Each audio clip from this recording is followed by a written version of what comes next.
जय हिंद। इस वीडियो के माध्यम से हम समझने का प्रयास करेंगे कि क्या एक एप्लीकेशन लिख देने से यूरोपियन यूनियन का सदस्य बना जा सकता है।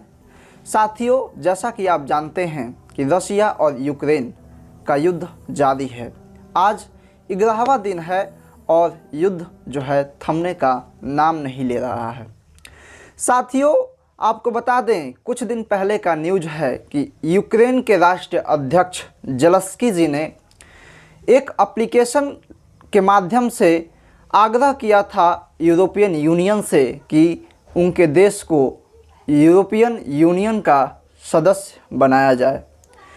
जी हाँ साथियों, यह वही यूक्रेन है जो पहले पुष्पा बनता हुआ फिर रहा था और आज फ्लावर बन चुका है और कई देशों से मदद मांगता हुआ फिर रहा है। साथियों, बात करें हम यूरोपियन यूनियन की, यानी EU, European union, European union, European union का जो मेंबर की बात करें तो इसमें प्रेजेंट समय में, वर्तमान समय में 27 जो देश हैं, यह क्या है, मेंबर हैं। 27 देश जो हैं इस यूरोपियन यूनियन के मेंबर हैं। इस यूरोपियन यूनियन का गठन कब किया गया था तो 1 नवंबर 1993 को इसका गठन हुआ। 1 नवंबर 1993 को गठन हुआ और एक ट्रीटी हुई। ट्रीटी कौन सी हुई तो मैस्ट्रिच्ट ट्रीटी, मैस्ट्रिच्ट ट्रीटी। यह एक ऐसी ट्रीटी थी कि इसमें यूरोपीय कंट्री आपस में मिले और यूरोपियन यूनियन बनाने का फैसला लिया गया। साथियों, आपको बता दें हम कि इस यूरोपियन यूनियन का जो मुख्यालय है, मुख्यालय कहाँ है तो मुख्यालय जो है ब्रुसेल्स में इसका मुख्यालय है। वही बेल्जियम की राजधानी जो ब्रुसेल्स है, वहीं पे इस यूरोपियन यूनियन का क्या है, मुख्यालय है। आपको हमने बताया कि इस यूरोपियन यूनियन का जो मेंबर है वह 27 है। 27 देश प्रेजेंट में, वर्तमान समय में मेंबर हैं। गठन कब हुआ था इसका तो 1 नवंबर 1993 को, ठीक ना। कहाँ पे तो मैस्ट्रिच्ट ट्रीटी में। मैस्ट्रिच्ट जो प्लेस है, ये प्लेस जो है, ये इस प्लेस को जो है बर्थ ऑफ यूरोपियन यूनियन के नाम से भी जाना जाता है। आपको बता दें कि जो यूके है, यूके जो है यह लेटेस्ट मेंबर है जो इस यूरोपियन यूनियन को लेफ्ट कर चुका है, छोड़ चुका है। कब छोड़ा था साथियों, कब छोड़ा था तो 2020 में। 2020 में इसने जो यूके है, यूके में कितने देश आते हैं हम लोग, यूके यानी कि कौन, यूनाइटेड किंगडम।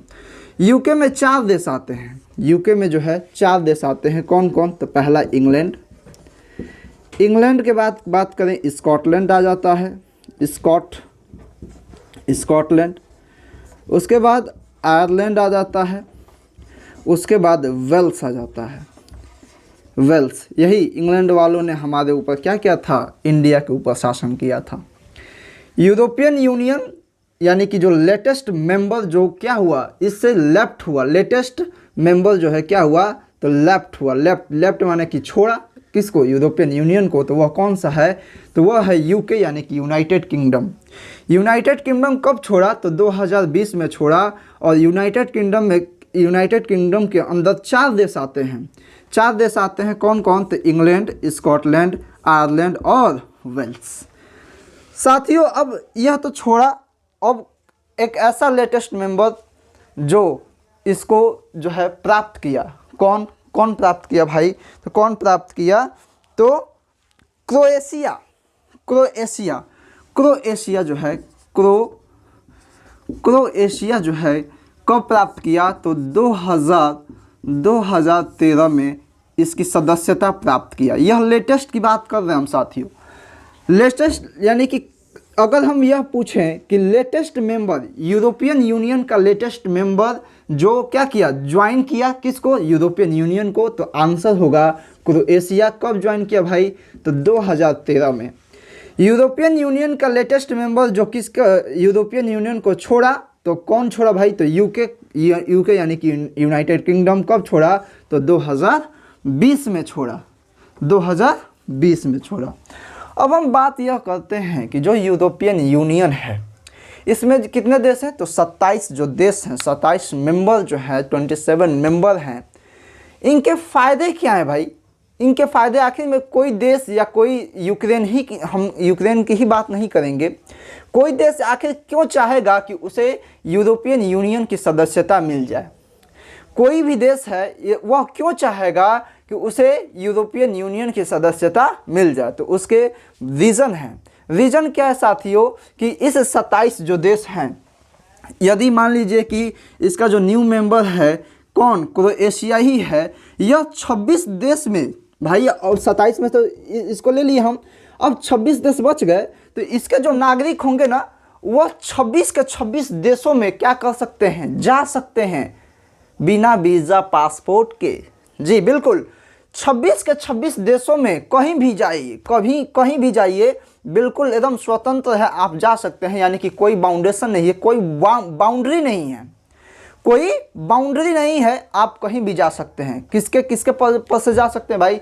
तो आप स्टडी के पर्पस से जा सकते हैं। कहीं भी जा कर के 26 देशों में आप क्या कीजिए? स्टडी कीजिए, नो प्रॉब्लम। ठीक है, बहुत सारे फ़ायदे हैं इसके, बहुत सारे फ़ायदे हैं। स्टडी है, सर्विस है। सर्विस यानी कि क्या? हम जॉब करने जा सकते हैं। जॉब यानी कि नौकरी करने जा सकते हैं। फिर से उस 26 या 27 का 27 देशों का जो सामान है वह सामान आदान प्रदान हो सकता है। मार्केट यानी कि मार्केटिंग बढ़ जाएगी, मार्केटिंग जो है मार्केटिंग बढ़ जाएगी। उसके बाद जीडीपी जो होगा, ग्रॉस डोमेस्टिक प्रोडक्ट जो कहते हैं फुल फॉर्म उसका, जीडीपी जो है ग्रोथ हो जाएगी, यानी कि बढ़ जाएगी जीडीपी। भाई ये 27 देश मामूली बात नहीं है। 27 देश का आपसे व्यापार एकदम चालू हो जाएगा, एकदम जम के व्यापार होना स्टार्ट हो जाएगा। 27 देशों का आपस में क्या हो जाएगा? जो गुड्स यानी कि सामान का लेन देन स्टार्ट हो जाएगा। इससे इंटरनेट सुविधा भी क्या हो जाएगी? बढ़ जाएगी। इंटरनेटिंग सुविधा भी बढ़ जाएगी, लोगों को आसानी से जॉब मिलेगा। यानी कि जब हम इंडिया वाले क्या है, जब भी कहीं जाते हैं अदर कंट्री, जैसे कि विदेश ही जाना है या कहीं अमेरिका ही जाना है, तो हमको वीज़ा पासपोर्ट की ज़रूरत होती है। लेकिन जब हम क्या होते, जब हम यूरोपियन यूनियन का सदस्य होते तो हमको वीज़ा पासपोर्ट की ज़रूरत नहीं पड़ती। हम केवल टिकट कटाते और पहुंच जाते अमेरिका। पहुंच जाते कहाँ? अमेरिका। तो साथियों ये रही फ़ायदा। यूरोपियन यूनियन का फ़ायदा आपको समझ में आया होगा। हमने बताया यूरोपियन यूनियन का फ़ायदा क्या है। तो इस यूरोपियन यूनियन में जो 27 के 27 जो देश हैं, ये देशों के आपस में क्या कर सकते हैं? आपस में एकदम घुल मिल कर के व्यापार कर सकते हैं। व्यापार करेंगे तो क्या होगा? अब आपस में यानी कि उनका गुड्स यहाँ पे आएगा, इनका गुड्स वहाँ पे जाएगा।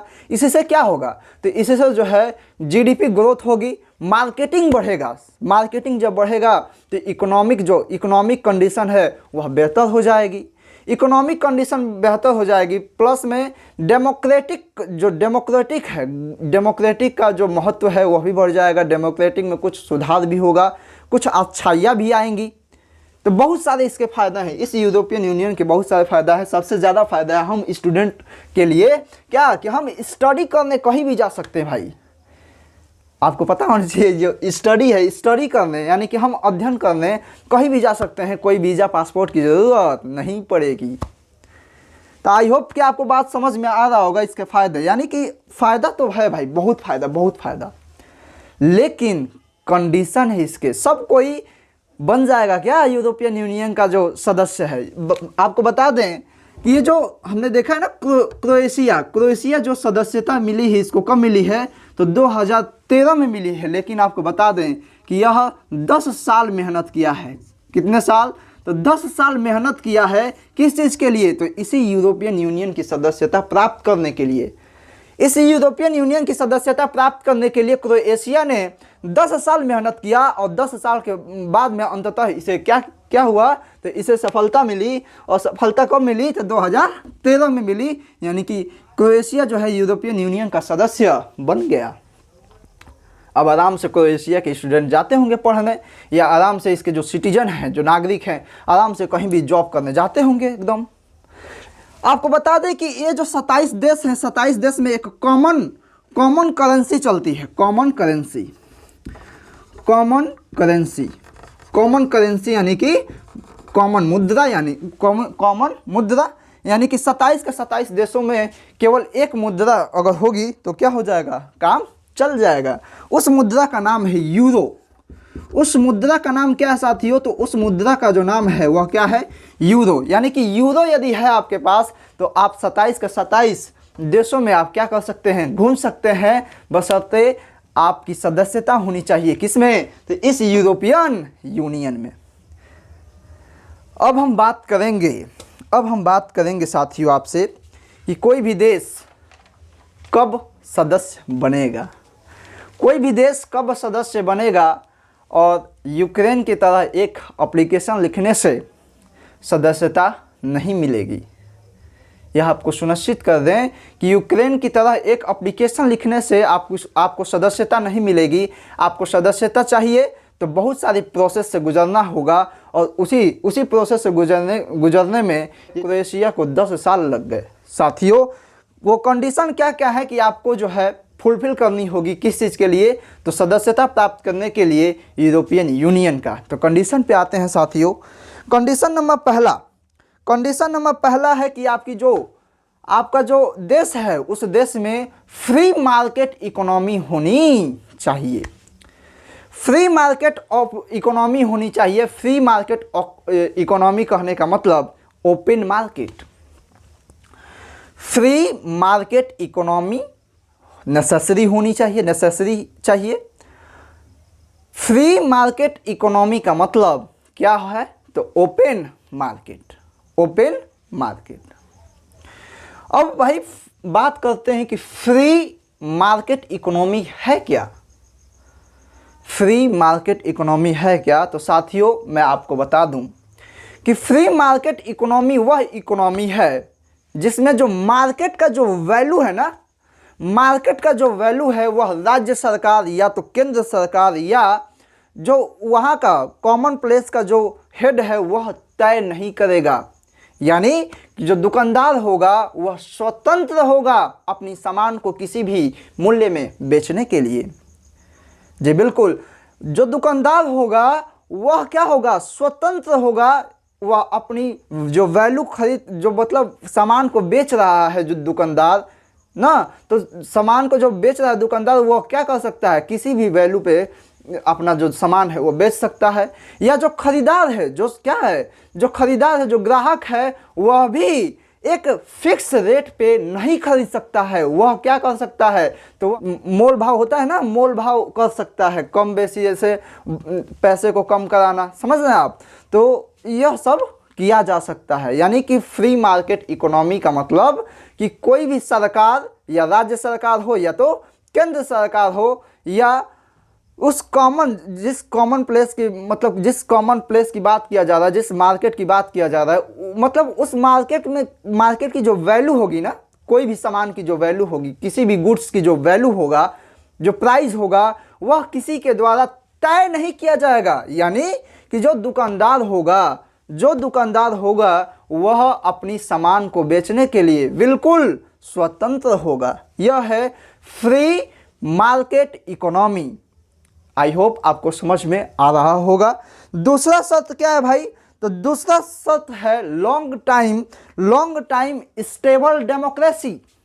लॉन्ग टाइम स्टेबल डेमोक्रेसी कहने का मतलब कि लंबे समय से वह देश लोकतंत्र होना चाहिए। लोकतंत्र होने का मतलब कि जो सरकार वहाँ पे बन रही है वह सरकार लोगों का होना चाहिए।